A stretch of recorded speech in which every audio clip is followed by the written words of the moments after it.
আসসালামু আলাইকুম। হ্যালো ভাই ও বোনেরা, যে যেখান থেকে দেখছেন আমার ভিডিও।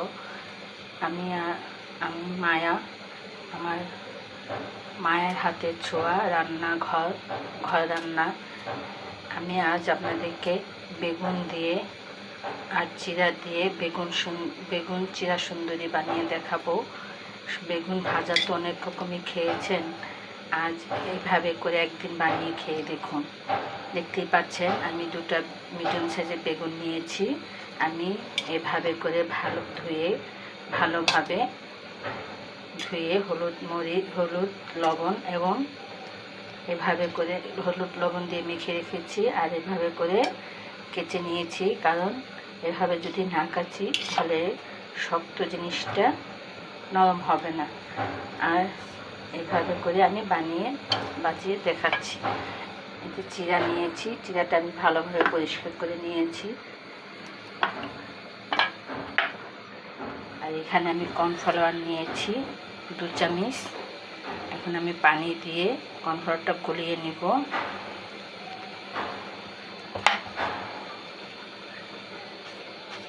কর্নফ্লাওয়ারটা ভালোভাবে গুলিয়ে নিচ্ছি। আমি কর্নফ্লাওয়ারের সাথে 1/2 চামচ গোলমরিচ দিয়ে দিচ্ছি, সাদা গোলমরিচের গুঁড়ো। এখন আপনাদের পছন্দ মতো দিয়ে নেবেন, ঝাল কম বেশি হলে দেখে নেবেন। তাহলে গোলমরিচটা তো ঝাল হয়।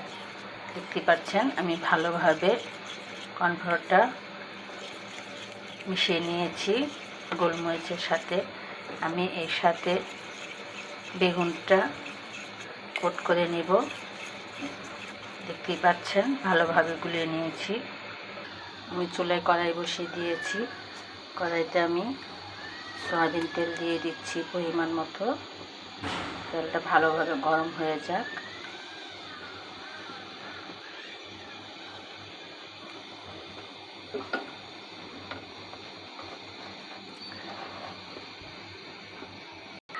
আমি কর্নফ্লাওয়ারের মধ্যে আমি একটা করে বেগুন দিয়ে দিচ্ছি। আপনারা চাইলে কর্নফ্লাওয়ারের বদলে ডিমও গলায় নিতে পারেন।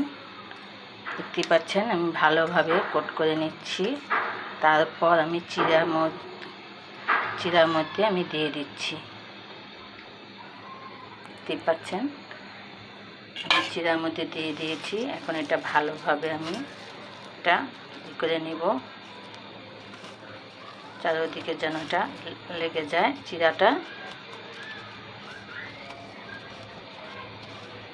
দেখতে পাচ্ছেন ভালোভাবে আমি যেতে দিচ্ছি, একটু ভালোভাবে লাগে।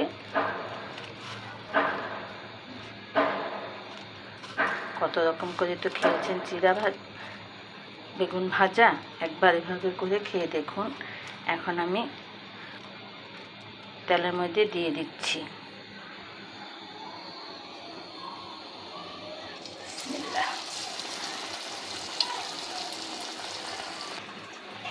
আমি এভাবে করে সবগুলো বেগুন কর্নফ্লাওয়ারের সাথে ভালোভাবে মিক্স করে নিচ্ছি।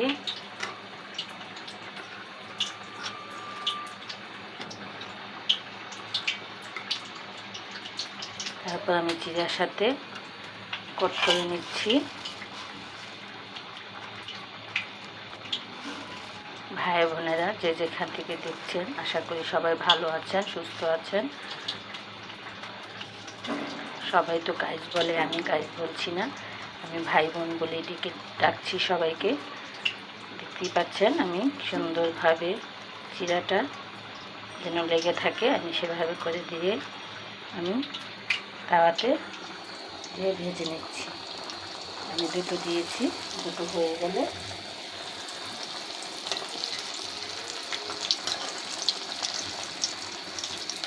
দেখতেই পাচ্ছেন আগেরটা একটু হালকা হয়ে এসেছে, পরেরটা দেখতেই পাচ্ছেন।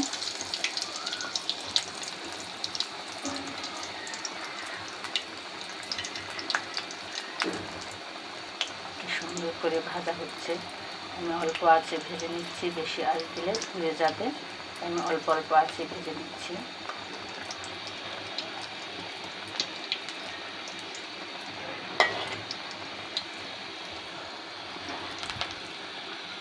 কতজন তো কতভাবে খেয়েছেন, একবার এভাবে বানিয়ে খেয়ে দেখুন। উপরটা মচমচে, ভিতরটা খুবই নরম হয় এবং চিড়া আমাদের কামড়ে করলে মচমচে ভাজা হয়ে যায়।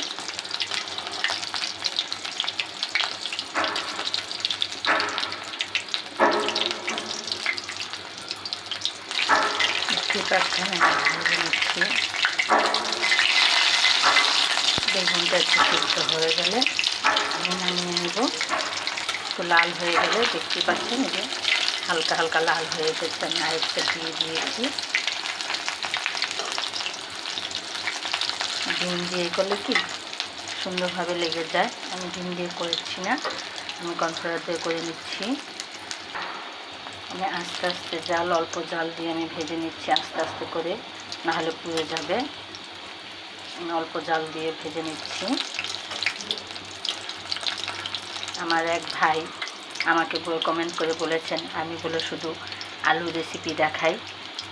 আজ আমি অনেক কিছুই রেসিপি অনেক রেসিপি করেছি। আপনি আমার পেজে যান, তারপরে দেখতে পারবেন আমি অনেক জিনিসই রেসিপি করে দেখাচ্ছি। যদি ভালো লাগে তাহলে লাইক কমেন্ট শেয়ার করবেন।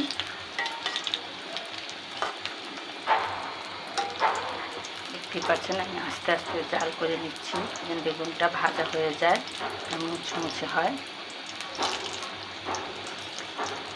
আমার যদি কোনো ভুল হয়ে থাকে তাহলে আপনারা আমাকে ক্ষমা করে দেন।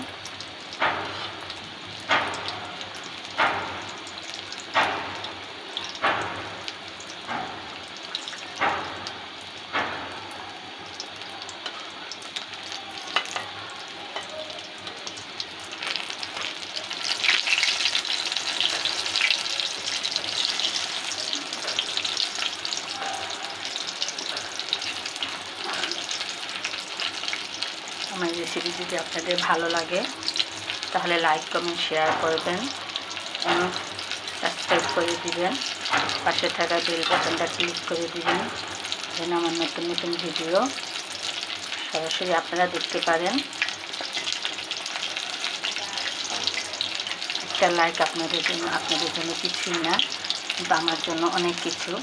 আপনারা যদি উৎসাহ দেন তাহলে আমি আরও নতুন নতুন ভিডিও আপনাদেরকে দেখাতে পারবো।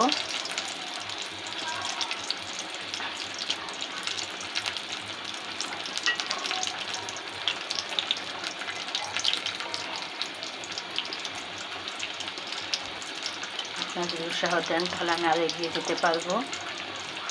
দেখতেই পাচ্ছেন আমি এগুলো সুন্দরভাবে ভেজে নিচ্ছি। দেখতে পাচ্ছেন হালকা লাল হয়ে এসেছে। আমি দুটা হয়ে গেছে, দুটো আমি উঠিয়ে নিব। এভাবে করে আমি সবগুলো ভেজে নেব।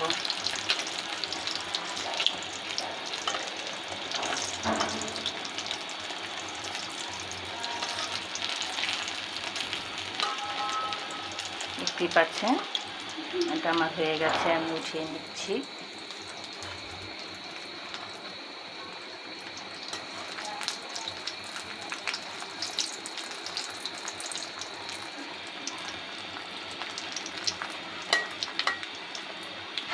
দেখতেই পাচ্ছেন আমি দুটো উঠিয়ে নিয়েছি, যেটা আমার হয়ে গেছে। আমি এইভাবে করে সবগুলো ভেজে নিচ্ছি। দেখতেই পাচ্ছেন আমার সবগুলো ভাজা হয়ে গেছে, আমি ভেজে তুলে নিয়েছি। দেখতেই পাচ্ছেন কি সুন্দর দেখাচ্ছে, খেতেও অনেকটা সুস্বাদু হবে। আপনারা একবার বানিয়ে খেয়ে দেখুন, অনেকটা নরম দেখতে পাচ্ছেন আর উপরটা অনেক কাঞ্চি। আপনারা একবার এভাবে বানিয়ে খেয়ে দেখুন, আপনাদের খুবই ভালো লাগবে। যে যেখান থেকে দেখছেন ভাই ও বোনেরা, যদি কোনো ভুল হয়ে থাকে আমাকে ক্ষমা করবেন আর আমাকে লাইক কমেন্ট করবেন, কমেন্ট করবেন, শেয়ার করবেন। ভুল হয়ে থাকে ক্ষমা করে দিবেন। পাশে থাকা বেল বাটনটা ক্লিক করে দেবেন, সাবস্ক্রাইব করে দেবেন। আপনার একটা লাইক আপনাদের জন্য আমার জন্য অনেক কিছু। যে যেখান থেকে দেখছেন ভালো থাকুন, সুস্থ থাকুন। আল্লাহ হাফেজ।